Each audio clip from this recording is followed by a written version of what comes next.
বলুন কি হয়েছে আপনার? কিছু না।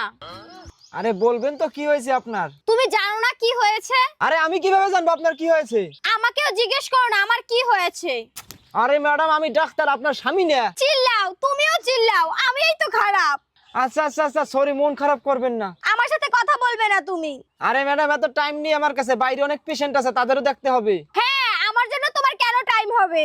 আরে ম্যাডাম আপনি আপনার সমস্যা না বললে আমি চিকিৎসাটা করব কিভাবে? হ্যাঁ, আমারই তো প্রবলেম সব। আরে তাহলে সমস্যাটা কি? আমি এই প্রবলেম। হ্যাঁ সেটা তো আমি দেখতেই পাচ্ছি। এই কি বললে? কিছু না। না না, আমি এই প্রবলেম, যখন আমি মরে যাব না তখন তুমি বুঝতে পারবে। আরে পাগল টাগল হয়ে গেছেন নাকি আপনি? কি বলতে আছেন আপনি? এতই যখন সমস্যা আমার, তাহলে আমাকে চিকিৎসা করো না, ছেড়ে দাও। আরে আমি ডাক্তার, এমন ভাবে কোনো রোগীকে আমি ছাড়তে পারি না। বলুন আপনার কি হয়েছে? আমি বলবো না। কেন বলবেন না? কারণ তুমি অনেক